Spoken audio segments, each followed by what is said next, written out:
Hi guys, welcome back, and this time I've got for you the ISN Audio EST50.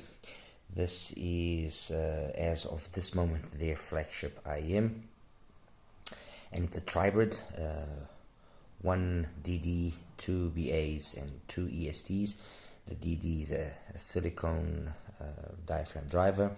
The BAs, one is a Knowles and one is a Sonian, and the ESTs are both Sonian ESTs. Anyway, this is the box, very typical ISN presentation. This kind of electric blue. Inside the IEMs came over there. It's got plenty tips, no real issue there. Cleaning tool. I'm actually using one of these green ones here on the actual IEM. Carrying case. Pity that they actually, because usually on this blue case they usually have the ISN logo engraved over there, so it's actually a pity they didn't put the ISN logo on there, but hey, it is what it is. It's not an issue. The case is fine. It's got good quality. This retails for $459 if I'm mistaken, which is not small money, and I'm guessing for what you're getting, it's fine. It brings the S8 cable from ISN, which I'm actually not using it. I'm actually waiting on another cable from them to upgrade. For the time being, I'm actually using an XINHS cable, which I also enjoy very much, which is this 2-core one that they have. It's a silver-plated one. And yeah, anyway, so as I was saying, I mean, $450, $460 is not small money. I guess, for that kind of money, what you're getting in terms of accessories, it's fine. It's just these small little details. Like I said, it would have been nice if the case would have been engraved. It would have been nice if the cable would have been perhaps the S16 cable. I mean, just for the sake of, or maybe another better cable from ISN. Anyway, it is what it is. The IEMs themselves are what I'm showing you right now, and they are absolutely beautiful. They've got this wood faceplate finish. The actual shell is resin. I'm not sure if it's 3D printed, but I don't think it's 3D printed. 2-pin connection, as you can see. It's got a three-way bore design. If you see, there you go, three actual vents. Fit is flawless. I mean, most of the IEMs that I've all of the IEMs that I've tried from ISN and from Penon in that department have been top marks. Beautiful fit, isolates perfectly. I'm able to actually insert it nice and deep, which is the way that I like, and I reap the benefits of being able to insert it that deep in terms of the sound. Yeah, like I said, with regards to the fit, the build, everything is very premium. Very, very premium. I mean, you can see from what I'm showing you right now, very premium, and it goes heads to heads with any of the other trybrid IEMs at this price point, and even more expensive ones. Anyway, what can we then talk about in terms of the sound? And I just want to look here quickly at my notes, because I've had this IEM now for a couple of weeks, and I took my time because I wanted to make sure that what I said and what I told you guys was based on some time spent with IEM, and not just putting it in my ears, listening to it, coming to conclusions, and that's it. There are two things that there are a few things that I want to set or talk about to set the stage for the EST50. The first one is, when we talk about IEMs, when we start going up in price, we assume that certain things must start happening. So as you increase the price, You expect the tuning to become more polished. You expect the tuning to become more audiophile. You expect the tuning to become more correct, less colored. And with that, you expect as well then that perhaps some of the fun factor is lost. With the EST50, that is not the case. There is nothing neutral, there's nothing flat about the EST50. The EST50 is for those of us that want to enjoy our music. It's about being musical, it's about being bold, it's about being, I'm here and I'm gonna rock your world. That's it. That's what the EST50 is about. This is not an EST like some of the other ESTs that I have here, which have their plus points, they have their merits, and I'm talking about the Moondrop variations, I'm talking about the HISENIOR Mega 5P, Mega 5 EST, my apologies, I'm talking about the Duno or EST 112, I'm talking about the Lecture EJ 07M. All of these IEMs, all of these tribreds have their characteristics, they have their design philosophies, and the same thing, with ISN. ISN and Penon have got a very particular sound, a very particular signature. Bass is always a must, it's always an emphasis, but it's a well done bass, and be it the most basic of IEMs from Penon or from ISN, and for example, one that just jumps to mind, the Penon fan. I mean, absolutely ridiculously good bass for the price. Period. End of story. I can be trying to argument and this and no, people. The fan has good bass. Period. It's well done. It's colored. It's overemphasized, but it's well done. And this is exactly what happens over here. However, and before I carry on with the sound, that's the other aspect that I also wanted to mention to set the pace for this, which is I'm not a 100% firm believer of burn-in. No, I'm not. I don't think it's a must. I don't think you must let your IEMs play for 100 hours to get the best out of them. I believe that in most cases, what you hear the first time around is not going to really change after 10 or 20 or 30 hours. That's it. Having said that, I have come across a few IEMs that did surprise me. I have come across a few IEMs that kind of went against that chain of thought of mine. And the EST50 is one such IEM.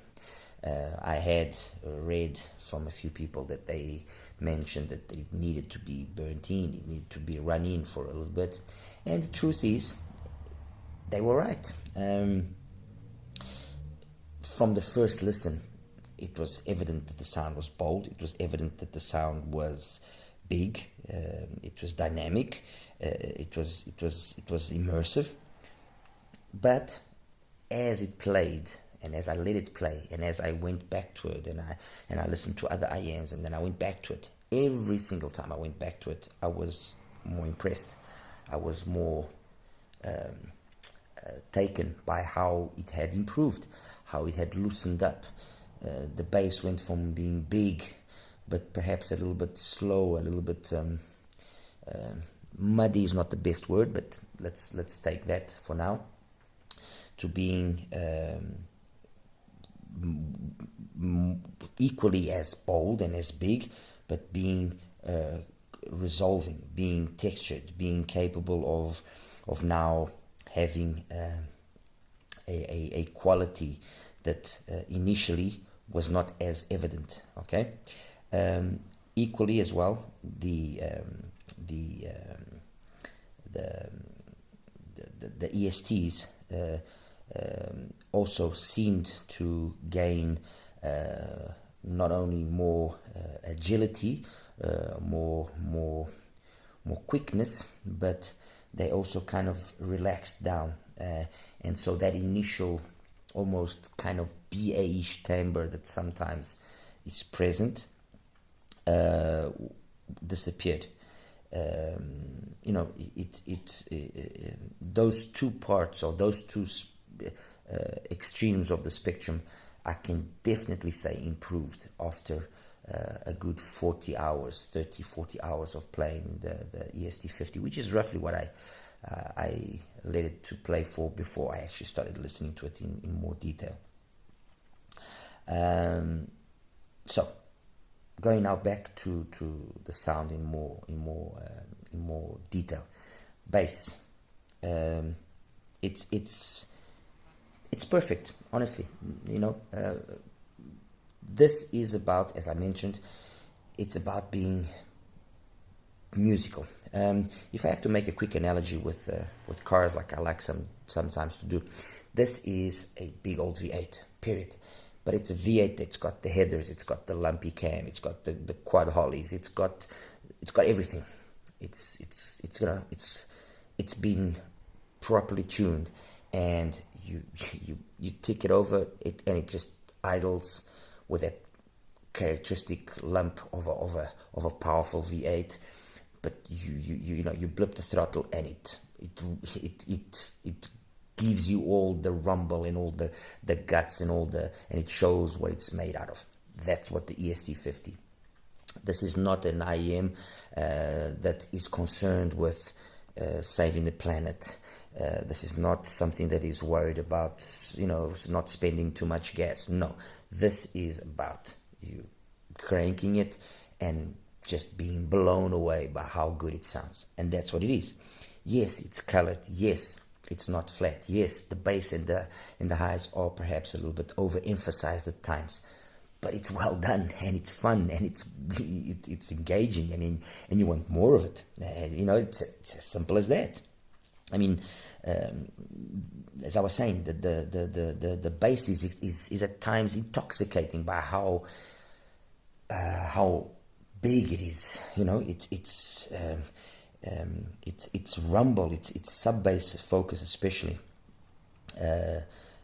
It's absolutely amazing. Okay, fine.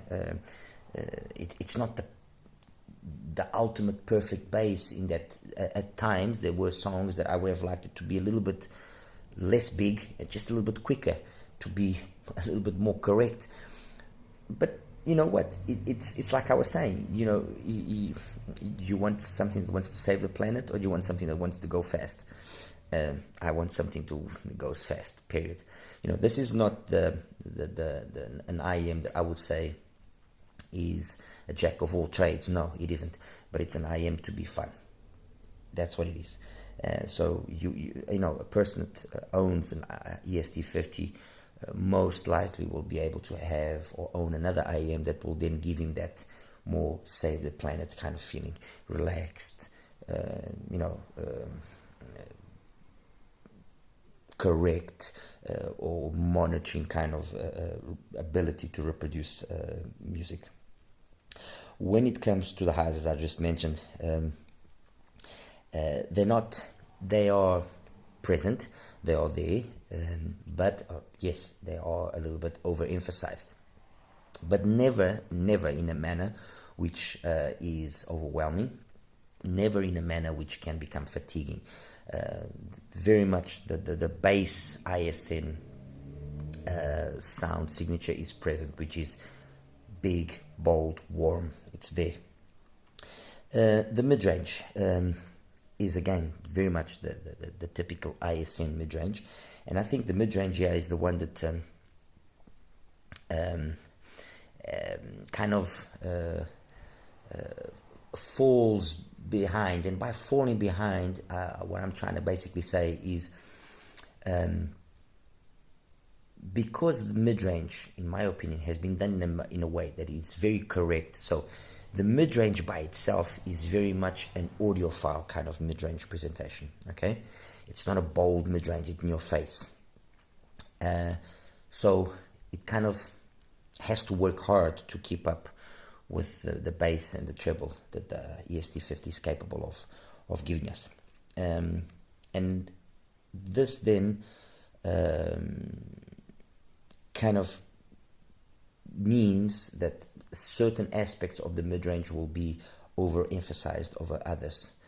And what do I mean by this? I mean that, for example, the mid-range over here in terms of the vocals is not the ideal. It's not where it feels the most comfortable.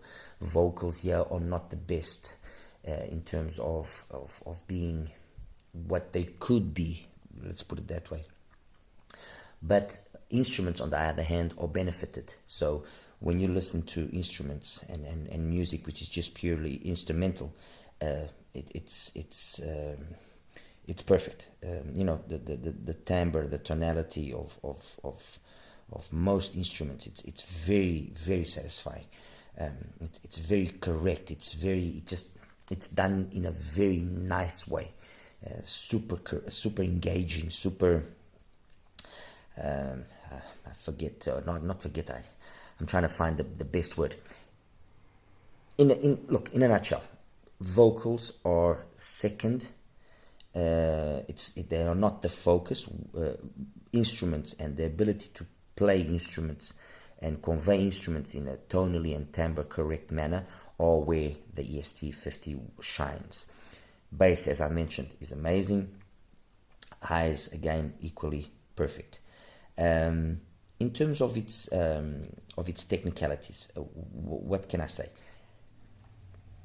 Being an IEM that its let's say its premise was to be fun, engaging, musical, then aspects of its analytical aspects, okay, so its correctness in terms of its technical abilities are perhaps then left to a second plane, to a secondary plane. So I would say that the imaging is decent, maybe not almost $500 decent, or what you would expect for $500, but it's decent.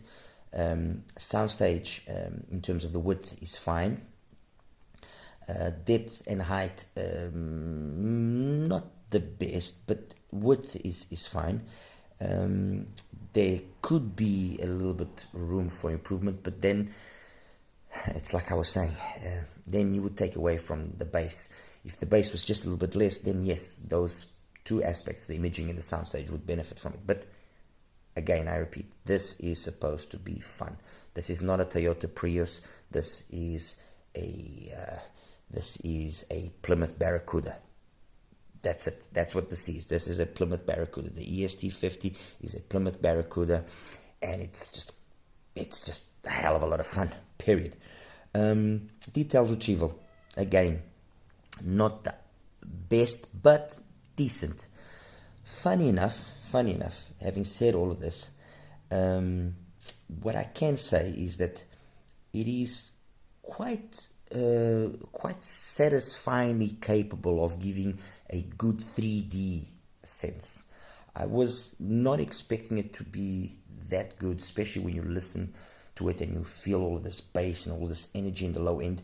I wasn't expecting it, I have to admit.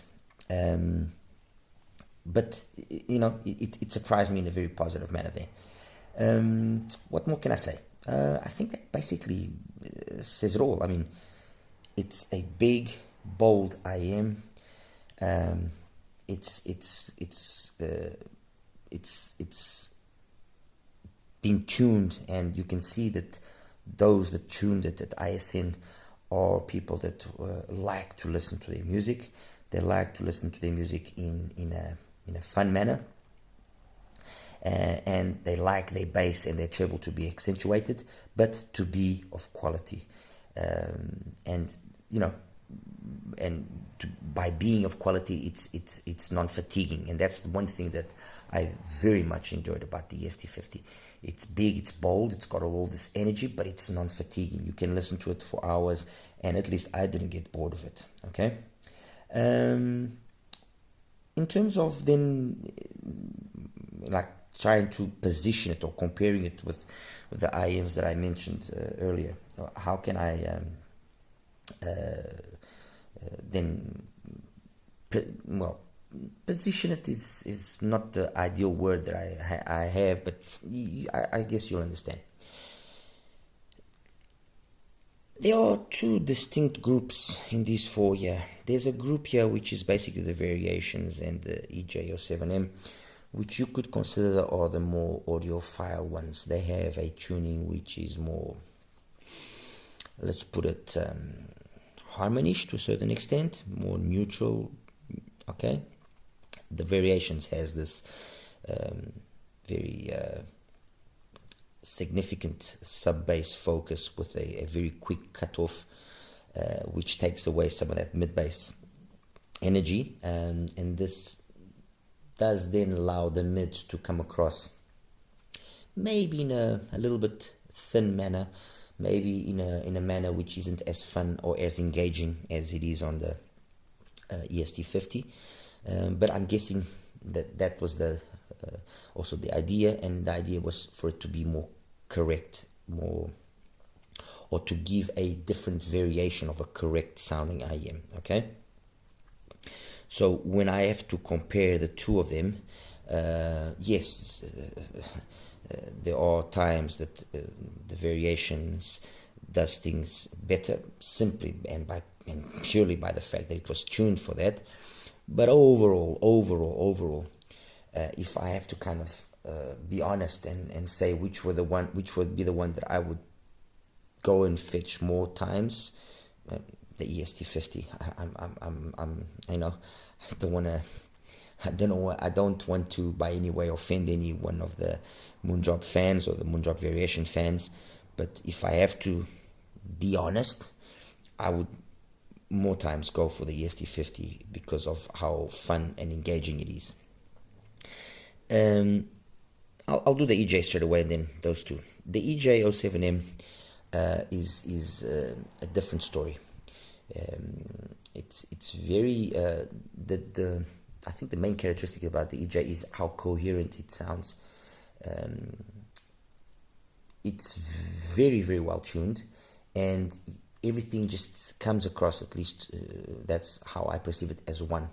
I don't really see or feel that there's a different division in terms of, okay, these are the BAs, this is the ESTs. No, so much so that in the first couple of days of listening to the EJ07M, I was actually kind of a little bit underwhelmed by how I was expecting more of the ESTs, especially because there's 4 of them.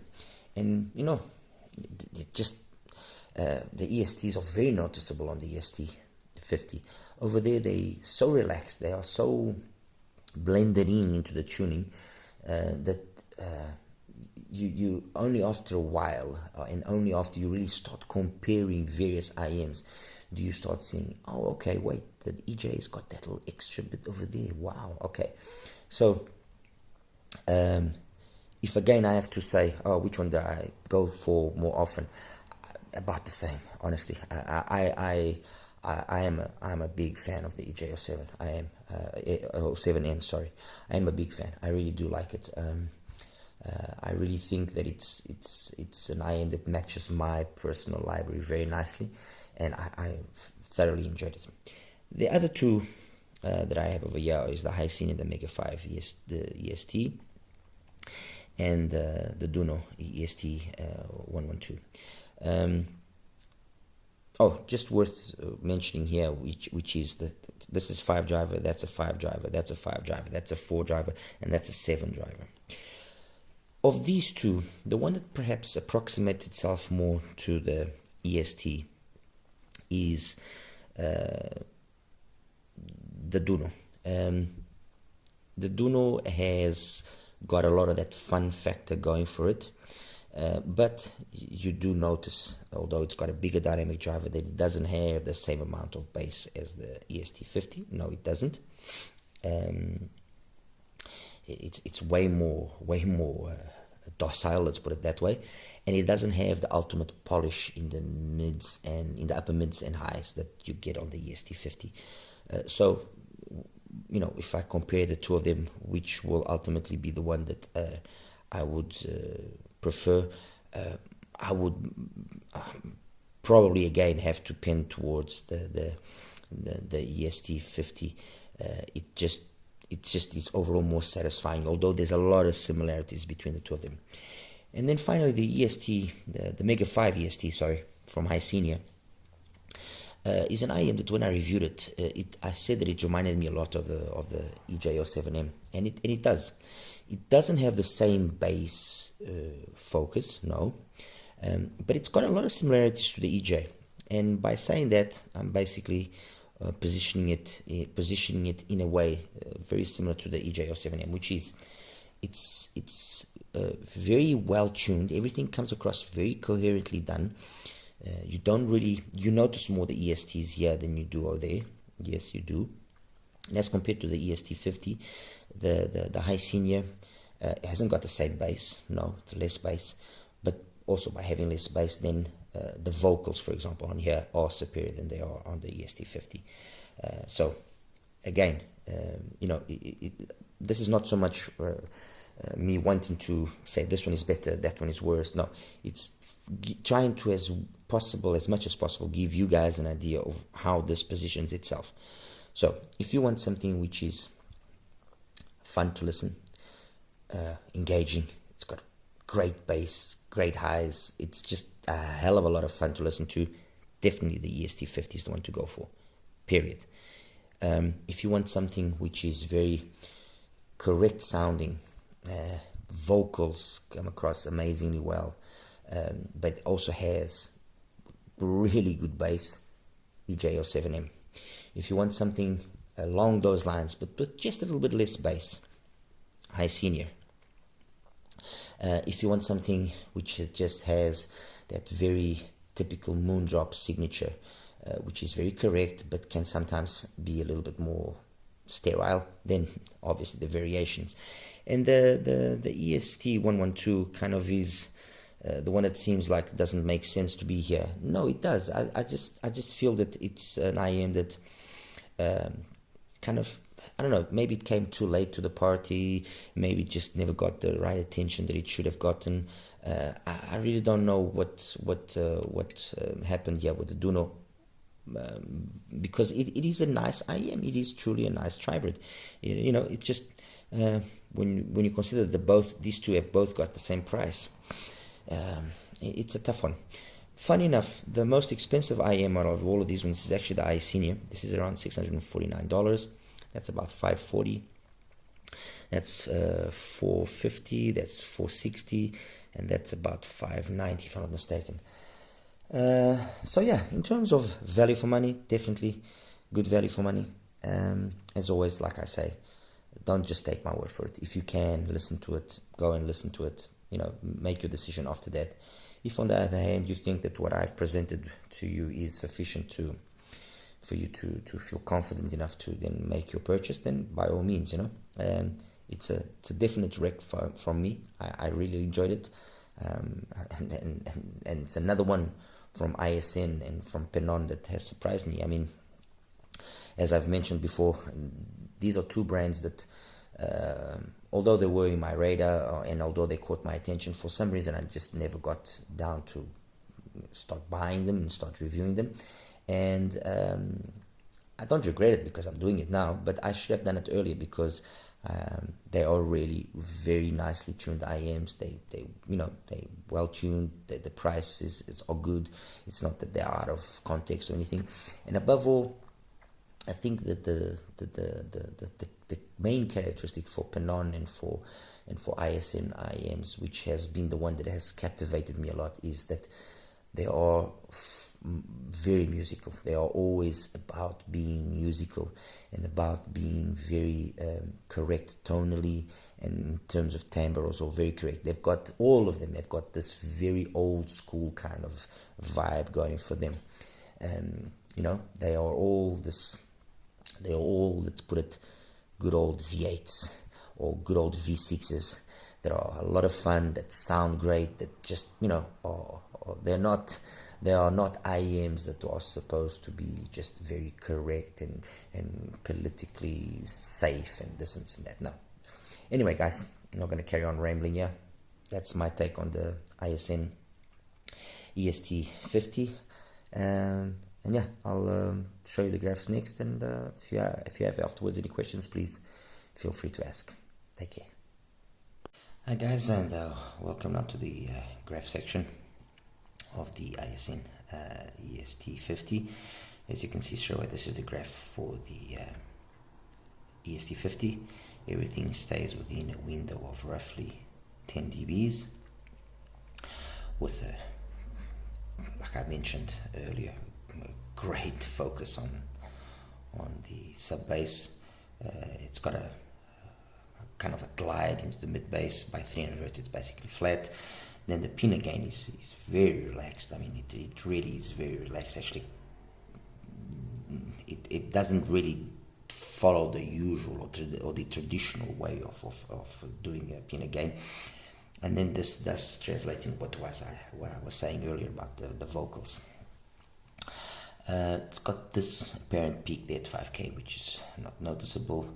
And then, well, it is what it is. It graphically doesn't seem like the most appealing of graphs. Anyway, that's the EST50. This first graph that I've put up now is the graph of the moondrop variations, and when you look at the graph of the moondrop variations, it's got this nice, very relaxed Penon gain, peaking it close to 3 with a nice then drop off. Very, very appealing graphically wise. It's got that sub-bass emphasis that I mentioned, but very lacking in meat in terms of the mid-bass here. So everything is very very polite, very correct, and there's nothing wrong with the variations. I mean, the variations is an amazing sounding yeah. But obviously, when you compare the two of them, the one that is the most fun, the one that is the one that will get you tapping, definitely is the EST50. If you, on the other hand, want more correct sounding vocals and a more mid-centric presentation, although a little bit thin, than the variations. Next is the EJ07M, and the EJ07M, you can see there are certain similarities in part. I mean, from about 3K onwards, they're very similar actually, very, very similar, although you will notice more the ESTs on the EST50. You will notice that there is a little bit more of them there, although yes, the bass on the EST50 is way more noticeable, especially you notice there's more mid bass. Okay, the sub bass rumble of the EJ07M may come across as maybe more noticeable, but no, when you actually listen to it, that's not what you really notice. The EJ07 obviously has got absolutely. I'm just leaving the EJ. The EJ07 has got really good mids. I mean, the mids on the EJ are fantastic. Okay, but that's the funny thing. When you look at just the mids of the EST50, they are, maybe if you just exclude this little dip here, the mids are for the most part very well done. And the very typical ISN kind of signature. Anyway, that's that there. Now, the next one I'm showing you is the graph for the HISENIOR.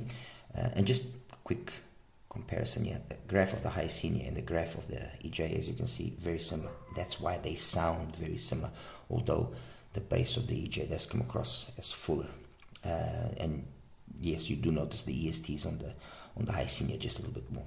But graphically, they are very, very similar. Actually, this is a situation which has also happened with the HISENIOR Mega 5P compared to the Manged T2. They also have a very similar graph. Okay, so let me just put again the EST50. This is the Mega 5 EST. Okay, and then finally the graph of the EST112 from Duno. Again, some similarities across the board here. And although you would think, oh, okay, but there's a huge difference in the bass, and let's not forget that the EST is using a bigger driver. So yes, you do notice that it doesn't have the same kind of rumble as the EST50, but in terms of its mid-bass impact, it's every bit as equal, I would say, or for the most part of it at least. And like I mentioned, this is actually the IN that probably ends up sounding the most similar to the EST50 to a certain extent. Anyway, guys, that's the graphs. I'll just quickly put all of them so you guys can see how they all stack up against each other. not huge differences here. The only real difference that you notice here is this tip of the ISN, okay? And you can also see that the ISN just kind of towers above all of them in terms of the bass as well, in terms of its output. That's it, guys. Like and subscribe. Any questions you might have, please feel free to ask, and I'll do my best to answer as quickly as possible. All right? You take care now. Bye-bye.